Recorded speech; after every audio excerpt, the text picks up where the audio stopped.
There are two kinds of men who get overlooked in this life. The first kind doesn't notice. They move through their days assuming they are seen, assuming their presence registers, assuming the rooms they walk into are better for having them in it. And then one Thursday evening, they see something on a screen they were not meant to see, and the discovery breaks them open in ways they cannot close back up. The second kind notices everything. They have been noticing for years. They keep a quiet internal ledger of what has been said and what has been left unsaid, who showed up and who didn't, which invitations arrived, and which ones somehow got lost in the mail. They do not make production of any of it. They simply note it. They file it. They go back to their book. I have always been the second kind. My name is Henry Caldwell. I am 63 years old. For 29 years, I worked for the city of Columbus as a civil engineer. The last 11 of those years as senior project lead on infrastructure, bridges, stormwater systems, the kind of unglamorous municipal work that most people never think about until something goes wrong, at which point they think about very little else. I retired 18 months ago. I now spend my mornings on the porch on Brenner Avenue with a cup of coffee, and my afternoons on whatever project needs doing around the house, which at this point in the life of an older property is never nothing. I am the man who, in 29 years of professional meetings, almost always sat in the back of the room and said very little. And then, when the meeting was nearly over and people were already beginning to gather their folders, I would ask one question, one specific, precisely aimed question that reorganized the entire conversation. My supervisor for my last 6 years at the city, a man named Dennis Farrow, told me once that I had the most efficient use of silence he had ever encountered in a professional setting. I considered that just about the finest thing anyone had said to me in my career. My wife, Carol, would tell you it is my most exasperating quality in a personal setting. She would not be wrong about that. Either Carol and I have been married for 34 years. We have a son, Paul, who lives up in Indianapolis with his wife and their 2 boys. We have a daughter, Anne, who teaches 4th grade 6 miles from the house she grew up in, which is a fact I have always quietly admired. We own a house on Brenner Avenue in Columbus that we bought in 1996. There are rose bushes along the front walk that Carol planted that first spring, and that have come back every May since, reliably, without drama, the way good things tend to operate when you leave them alone and give them the conditions they need. I drive a 2004 Ford F-150 that has 187,000 miles on it, and that Carol has been asking me to replace for 6 consecutive years. I have not replaced it. Danny Kowalski, who has been servicing my vehicles on Flatbush Street since 1999, says there's another 5 years in it at minimum. I trust Danny's assessment over most things I read. I want you to understand who I am and what my life looks like before I tell you what happened. Because what happened is one of those things that requires the full picture to make sense. Welcome to Quiet House Stories. Get comfortable and remember, the people in these stories had every chance to behave themselves. They just chose wrong. Drop a comment and let me know where you're watching from. Hit that like button and make sure you're subscribed. Trust me, you're going to love it here. Carol's father is a man named Walter Greer. He is 71 years old. He spent 38 years at a mid-sized manufacturing company outside of Dayton. Started on the floor, moved into middle management sometime in the late 1990s.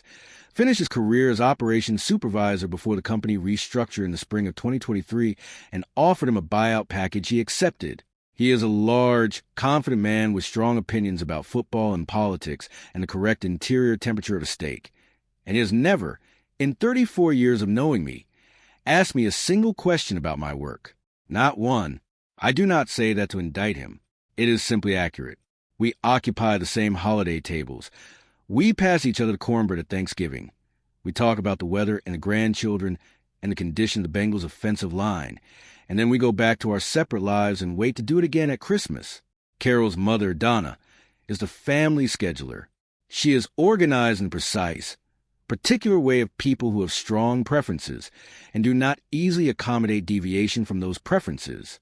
Nothing gets planned in that family without Donna's hand in the planning. Nothing gets communicated that Donna has not decided to communicate. I have known this for 34 years. I have never had a problem with it. Every household has its own internal architecture, and that was theirs. and I was a guest inside it 4 or 5 times a year. I found out about the retirement party the way you find out about most things you were not supposed to know, by accident. On a Thursday evening, October 3rd, at exactly 7:14 p.m., when Carol left her laptop open on the kitchen table while she went to take a phone call in the other room. I was not reading her email. I want to be precise about that. I was walking past the table to refill my coffee mug, the white one with the Columbus Marathon logo on it, the one Paul gave me for Father's Day in 2019, and her inbox was right there on the screen, and the subject line was impossible to miss. Dad's retirement party. Final head count, Saturday, October 14th. It was 3 lines down from the top. I was standing 4 feet away. I could read it without moving a step. I stood there for a moment, just a moment. Then I went to the counter and refilled my coffee. Then I went back to the kitchen table, sat down, and picked up the book I had been reading, which was a biography of a civil engineer named John Roebling that I had been working through for 2 weeks. Carol came back on the phone, call a few minutes later. She sat down across from me and asked if I wanted anything. I said I was fine. She closed the laptop. We watched the news together at 9. At 10:30, we went to bed. I did not say anything about the email. Not that night, and not the next morning, and not on Friday afternoon, when Carol mentioned she was going to drive over to her parents' house on Saturday to help her mother with some things. I said to have a good time. I kissed her on the cheek when she left. I meant both of those things entirely. I am not a dramatic man. I do not make speeches. I do not slam doors or deliver ultimatums over the dinner table or send long emails at midnight that I will regret in the morning. What I do is think, and once I have thought something through completely, I act on it, quietly, precisely, and without announcing my intentions to anyone until work is done. Here is what I thought about in the days that followed. The party was for 62 confirmed guests. I knew this because the subject line said final head count, 62 confirmed. I knew the venue was the Millbrook Event Center on the east side of Dayton because Carol had mentioned it once in August, in passing, as a place her mother was looking at for something coming up. At the time, I had filed that away without connecting it to anything specific. I connect it now. 62 people, 3.5 decades of extended family, work colleagues, neighbors, church friends, all gathered to celebrate a man's retirement from a career he had given 38 years to. And among those 62 names, not one of them was mine. I turned this over for several days. Not constantly. I have never been a man who ruminates in the anxious, circular way some people do, but deliberately, the way I turn over a structural problem at work, returning to it at intervals, examining it from different angles, try to understand where the weight is actually distributed and where it only appears to be. Here's what I came to. I had been married to Carol Greer for 34 years. I had known Walter and Donna Greer since I was 29 years old, sitting in their living room on a Tuesday evening in November with a ring in my jacket pocket and my hand steadier than I felt. Walter had shaken my hand and said yes, and had also told me in the same sentence that he expected his daughter to be taken care of, which I understood as both a blessing and a statement of conditions. I had nodded. I had gone home and put the ring back in the jacket pocket and gone to work the next morning. For the 34 years since, I had taken care of his daughter. I had paid off the mortgage on Brenner Avenue. I had put 2 children through state universities without debt. I had built a retirement account that sits, as of last September, at $681,412.90. I had shown up, consistently, reliably, without announcement. And when Walter Greer retired, his family threw a party for 62 people, and not one of those 62 was me. Some men spend their whole lives trying to prove they belong at the table. I spent mine quietly building the table. The particular thing about being left off that list, the thing that kept coming back to me in those October days, was not the slight itself. I have received slights. They are a feature of a long life, not a flaw in it. What kept coming back to me was how automatic it must have been. Nobody in that family had a meeting and decided to exclude me. Nobody weighed my name and found it wanting. I simply did not enter the conversation. I was absent from the planning the way furniture is absent from a room that was arranged before it arrived. That is a different kind of exclusion. That is the kind that tells you something structural about how a family sees you after 34 years. I thought about that for a while. Then I thought about what I wanted to do with it. And then on Tuesday, October 3rd, 8 days after I saw the email, I made 2 phone calls. The first was to Danny Kowalski. I had driven the F-150 to Kowalski's auto on Flatbush Street that Tuesday morning for its annual service check. There was a sound coming from a front left brake on downhills that I did not like and had been meaning to address for 3 weeks. Danny was behind the counter when I came in the gray coveralls he has worn every time I have seen him at the shop since approximately 2001. He took the keys and said he'd call me by 3. I told him there was something I wanted to run by him. He set the keys down on the counter and gave me his full attention, which is a particular quality Danny Kowalski has always had that I value most. When something matters, he knows it, and he stops doing everything else. I told him about the party. Enough of it. He listened without making any sounds, which is the correct thing to do when someone tells you something. When I finished, he said, "How do you want to handle it?" 31 years of knowing a man. No judgment offered. No reassurance. Just a question. I told him what I had in mind. He was quiet for 4 full seconds. I counted out of habit. And then he said, "I can make that happen. You want the same room as last time?" I said yes. He picked up the keys and went get the truck. The second call was to Dennis Farrow. Dennis is 67 years old. He was my direct supervisor at the City of Columbus Infrastructure Department for the last 6 years of my career, and my colleague for 11 years before that. And before any of that, he was on the same recreational basketball team I played on for 3 seasons in a church gymnasium off Fifth Avenue in the mid-1990s. He is retired Army. 2 tours, returned in 1985. Went back to school, built a second career in municipal engineering that turned out to be substantial. He speaks in short, complete sentences. He wastes nothing. He is the president of the Columbus Civil Engineers Alumni Association, a position he has held since 2021, and that he treats with the same focused competence he brought to everything else.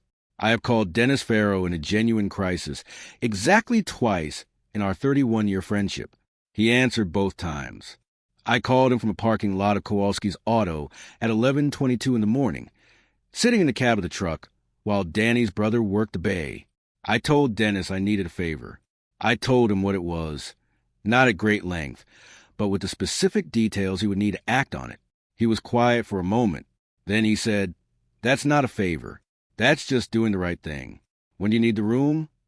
October 14th, I told him. He said he would make it work. And then he said something else that I did not expect. He said, "I've been meaning to do this for 2 years. You leaving gave me the excuse to let it drift. I'm glad you called." I thanked him. He told me not to. We hung up. I sat in the parking lot for a while after that. The sky over Flatbush Street was a particular gray of early October in Columbus, the kind that is not quite overcast and not quite clear, and a dog was barking somewhere down the block with the mechanical patience of a dog that has been barking at the same thing for most of the morning. I thought about what Dennis had said. I've been meaning to do this for 2 years. There is something specific about having your professional work recognized by the people who watch you do it, and there is something specific about how long you can go without it before you stop expecting it. I had stopped expecting it sometime around 2020. I had not said so to anyone. I drove home and told Carol I needed the evening of October 14th for something with the Alumni Association. She said that was fine. In the 9 days between that Tuesday and the Saturday of October 14th, I made 11 more phone calls.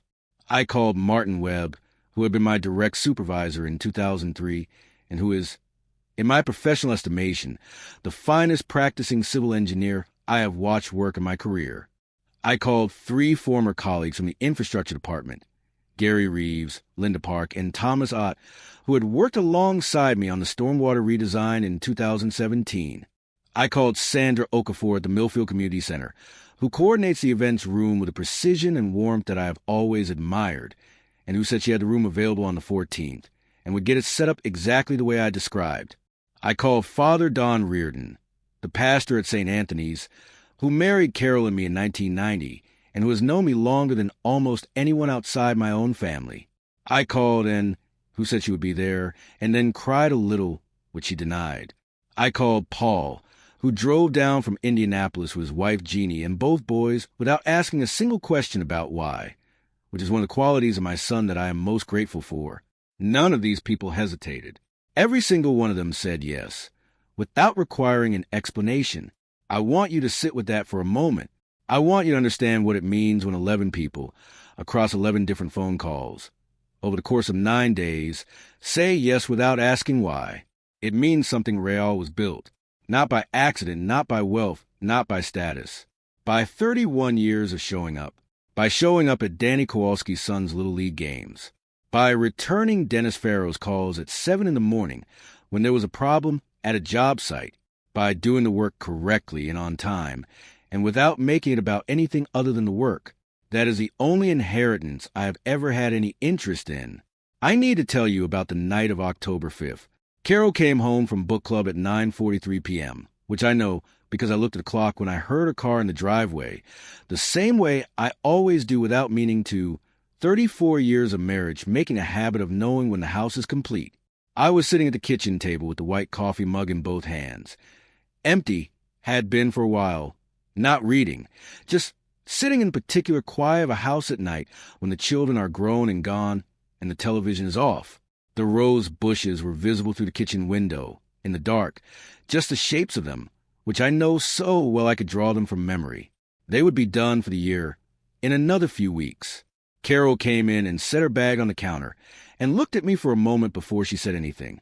She has always had a facility for reading me that I cannot entirely account for, given that I do not believe I am a transparent person. She said, "You look like something is sitting with you." I said I was just tired. She sat down across from me at the table. We talked for a while about Paul's younger boy, Eli, who was having some trouble with reading in 2nd grade, and about whether that was a school's problem or Eli's problem or simply the problem of being 7 years old and asked to do things before your brain is entirely ready to do them. I poured Carol a glass of water without being asked. She said, "Thank you." We sat in the kitchen for another 20 minutes the way you sit when you've been married a long time and silence is not uncomfortable. I looked at her while she talked. She is a good woman. I do not say that as a caveat or a qualification. She is a good woman who grew up in a household with particular architecture and who learned, over decades inside that architecture, to navigate it without disrupting it, and who, over 34 years of our marriage, had extended that navigation into our life together in ways that had become so practiced as to be invisible to her. She was not keeping me from the party. She had simply, genuinely not thought of me in the planning of it. That is a specific kind of pain. It is quieter than betrayal. It does not announce itself. It sits at the kitchen table with you at 10 o'clock on a Tuesday night and does not say its name. I got up. I rinsed the mug in the sink. I told her I was going to bed. She said good night. I said good night. The refrigerator hummed. The kitchen light went off behind me. I lay awake for 43 minutes. I thought about Walter Greer and about what it means to be in a man's life for 34 years and remain invisible to him. I thought about the 62 people in that room on the evening of October 14th and the fact that I was not one of them. And then I made a decision, not a dramatic one, not a decision that required any ceremony or announcement, just a direction. The kind a quiet man makes in the dark when he has thought it through completely and knows exactly what he is going to do. I turned over and went to sleep. October 14th was a Saturday, the 3rd Saturday of the month. In Columbus in October, that means a particular quality of afternoon light, low, amber, coming in at an angle off the trees on Henderson Road that makes everything look like it is being lit from inside. I pressed the charcoal suit I had not worn since in school's Spring Awards night in May. I put on the tie Carol had given me for our 30th anniversary, which is a dark blue one with a narrow stripe, that she said made me look like someone who knew what he was doing. I do not usually care much about how I look. That evening I took some care. I drove the F-150, newly serviced, front brake solid. Danny had also replaced the wiper blades without being asked, which is exactly the kind of thing Danny Kowalski does, to the Millfield Community Center on the west side of Columbus. I arrived at 5:53 p.m. Dennis was already in the room, moving chairs. He looked up when I came in and said I cleaned up all right. I said I'd had some practice. We set up the room together, which took 11 minutes because Sandra Okafor had already done most of it. The tables were arranged the way I had described to Sandra. One long table down the center, not a banquet layout, not a lecture hall, just a table the right size for people who know each other sit it together. There were 14 place cards in Sandra's clean block lettering. There were flowers in the center that I had not requested, and that Sandra had added on her own judgment, which were exactly right. The guests arrived between 6 o'clock and 6:24. Paul came in with Jeannie and the boys at 6:07. Eli was wearing his Reds cap sideways, which is how he wears it and which I have never corrected. His older brother Michael, who is 12 and already taller than his father, shook my hand when he came in the door, which is something he started doing our last Thanksgiving and which I found quietly moving, and arrived at 6:09, still in her school clothes, having come directly from a parent conference that had run long. She hugged me without saying anything. That was the right thing. Martin Webb came in at 6:12 in the same dark jacket I had last seen him wear at the department's retirement dinner for Rita Doss in 2018. He is 71 years old and moves like a man who has spent his career on job sites, deliberate, unhurried, aware of his surroundings. He shook my hand and said it was past time. I said I thought so too. Gary Reeves and Linda Park arrived together at 6:14, having apparently driven over from Gary's place in Hilliard. Thomas I came in at 6:17 and immediately started talking to Martin about a drainage project in Westerville that neither of them had anything to do with anymore, which is the kind of conversation engineers fall into reflexively and that I have always found comforting. Father Reardon came last at 6:24 and apologized for the traffic on 315 with the particular tone of a man who apologizes for things that are genuinely not his fault as a matter of practice courtesy. I told him I was glad he was there. Dennis called the room to order at 7:30, not with a gavel or a microphone, just by standing up and tapping his water glass once, the way he had called 100 department meetings to order, and the room went quiet the same way it always had. He said, "We were here this evening to recognize something that should have been formally recognized when it happened and was not, and that it was going to be formally recognized now." He read from a citation the Alumni Association Board had prepared, 3 paragraphs. The first paragraph was about the Clinton Street Bridge project in 2014, in which a design modification I proposed in the 4th week of the project saved the city $3.2 million in materials cost and moved the completion date forward by 11 weeks. The second paragraph was about the stormwater infrastructure redesign of 2017, which the city engineer's office subsequently described in a formal report as having prevented significant potential loss of life and property damage during a 100-year flooding event that tested the system in 2019. The third paragraph listed the specific projects, the specific dates, the specific numbers. Page 11, Section 4, Paragraph C of the 2017 Infrastructure Report. The 2014 Dispatch article that had described the bridge project without once mentioning my name. The commendation letter from the mayor's office in 2020 that had been addressed to the department generally. Dennis read all of it, every specific, every number. He did not editorialize. He did not have to. I sat at that table with my hands around the water glass, and I looked at the flowers Sandra had put in the center of the table, and I did not look at anyone. I was aware of Paul to my left and then to my right, and of the room being completely quiet, and of the particular quality of the silence, which was the kind that has weight in it. Dennis finished reading. He set the citation on the table and said, "Henry Caldwell, 31 years.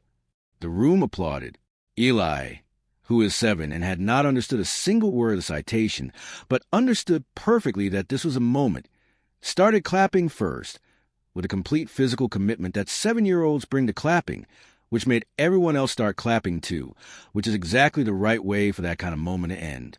Father Reardon said something kind that I will not repeat here, because it was addressed to me personally and belongs in that room.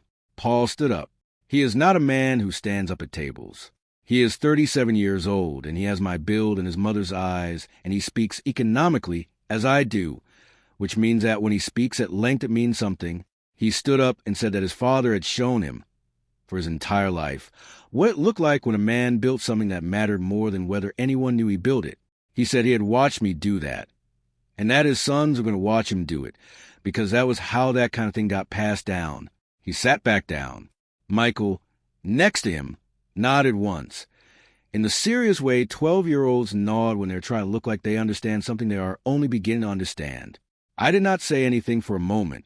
Then I said thank you, which seemed both insufficient and precisely right. We ate after that. Danny Kowalski's brother-in-law, who runs a catering operation out of a commercial kitchen on the south side, had brought trays of food that were warm and specific and plentiful, and we sat at that table until nearly 10 o'clock, and the conversation was the kind you can only have with people who have known each other long enough to skip the parts that don't matter. Martin Webb told a story about a job site in 1999 that I had forgotten entirely, and that made Gary Reeves laugh hard enough to put down his fork. Linda Park and discovered that they had attended the same education conference in Cleveland in 2021 and had apparently been in the same breakout session without knowing it. Eli fell asleep on the chair beside me sometime around 8:30. The Reds cap tilted over one eye, and I sat with my hand on his shoulder for the remainder of the evening without moving it. I drove home at 10:18 p.m. Carol was on the couch with a book. She looked up when I came in and asked if I was hungry. I told her I had eaten. She asked how the alumni thing was. I told her it had been good. She said I looked different. I said I felt different. She asked what I meant. I sat down in the chair across from her, and I told her, not all of it at once, but the essential truth of it, that I had seen the email on Thursday the 5th, and that I had not said anything, and that I had spent the past 9 days arranging something of my own for the evening she and her family were in Dayton celebrating her father, because I had decided that if the people who had watched me work were not going to be in the same room as the people who had benefited from it, I was going to put them in a room myself. Carol put her book down. She looked at me for a long moment. There is a particular look she has when she is not sure whether to be angry or sorry, and I know it well after 34 years, and that was a look. She said, "My mother didn't think you want to be there. You and Dad have never been close, and she didn't want." I said I knew that. She said, "I should have asked you." I said, "Yes, you should have." That sat between us for a while. I did not press it. I did not need her to expand on it, or apologize further, or explain Donna's reasoning in any more detail than she already had. What she had said was the true thing, and it was enough. She had not asked me because the possibility had not risen to the level of a real question in her mind, and that was the answer to a question I had been sitting with for 9 days, and now I had it. I got up and made her a cup of chamomile tea, steeped it for 4 minutes, the way she takes it, set it on the side table next to her book. She said thank you. I said good night and went upstairs. Walter Greer called me on Thursday, October 19th, at 3:41 in the afternoon. I was in the backyard raking the leaves off the section near the fence, which is where they come down first, and in the greatest volume every year. 28 years in this house, and it is always the same. My phone buzzed in the pocket of my jacket. I looked at the name on the screen. I did not answer it. I finished the section I was working on, which took 4 minutes, and then I called him back. He answered on the second ring. He said, "Henry, Carol told me what you did." I said yes. There was a pause. Walter Greer is not a man who runs out of things to say easily. I have watched him hold a Thanksgiving table of 12 people in conversational orbit for 3 hours. But that Thursday afternoon, there was a specific quality to his silence that I had not heard from him before. He said, "Dennis Farrell called me. He told me about the citation. He told me about the bridge." I said I knew he would. Another pause. Longer this time. He said, "I didn't know about any of that. The bridge project, the flooding report, none of it." I said, "No, I didn't suppose you did." He said, "I should have made more of an effort to know you over the years." The words came out the way certain kinds of words come out of certain kinds of men, slowly, with visible effort, not rehearsed and not entirely comfortable, but real. I recognize what it cost him. I have some experience with what it costs a man of Walter Greer's generation to say a thing like that, because I am not so far from that generation myself, and I know how much infrastructure has to shift before that sentence becomes possible. I told him I appreciated him saying so. I told him to give Donna my best. I said, I hope we would see them at Thanksgiving. He said yes. He said, of course. He said he would look forward to it, which may have been true and may have been courtesy, and was probably both. We hung up. I stood in the backyard for a while after that, holding the rake, looking at the section of fence where the leaves pile up. The light was doing the thing it does in Columbus in the third week of October, going thin and gold all at once, the way a season does when it is actually leaving and not just threatening to. I thought about Walter Greer and what it means to spend 34 years in a man's life and remain at the periphery of his understanding. I thought about what it cost a man to reach 71 and recognize, perhaps for the first time, that the periphery was where something important had been the whole time. I did not feel vindicated. I want to be careful about that word, because it is the wrong one. What I felt was something more like the feeling after long structural repair, when the assessment is complete and the reinforcement is in and the load is distributed correctly, and there is nothing left to do but trust that the work will hold. I went back to raking. It is March now, 5 months.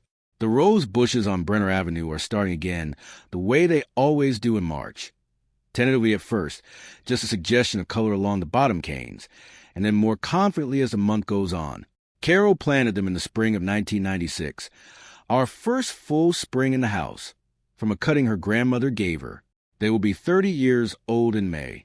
Carol and I have had several conversations since October that we had not had in a long time, and possibly had not had ever in exactly this way. They have not all been easy. A few of them have been the kind of conversation that requires you to say things that do not have comfortable shapes. But they have been honest, and after 34 years I have come to value honesty over comfort in a particular way of someone who understands that the two are not always available at the same time. Donna Greer sent me a handwritten note in the third week of November, 4 sentences, on a card with a cardinal on the front. The last sentence said she hoped we would see more of each other in the coming year. I put it on the refrigerator, where it still is. Paul took Eli to his first Columbus Clippers game in February. They called me from the stadium during the 5th inning. Eli on the phone, barely coherent, describing a foul ball that had apparently landed 3 rows in front of them with the narrative urgency of someone reporting a natural disaster. Paul was laughing in the background. I sat on the porch in my winter coat on a February evening on Brenner Avenue, and I listened to my grandson tell me about a baseball game I could not see, and it was, without any ceremony or production, one of the better phone calls I have received in a long time. There are 2 things I have come to know after 63 years about being the man in the background. The first is that the people who fail to see you are almost always telling you something true about themselves and very little about you. The lens of their attention has a particular focal length, and if you fall outside it, that is a fact about their vision, not a fact about your distance. The second is that the correction does not have to be announced. It does not have to be witnessed by the people who missed the original. It does not have to be loud or public or staged for maximum effect.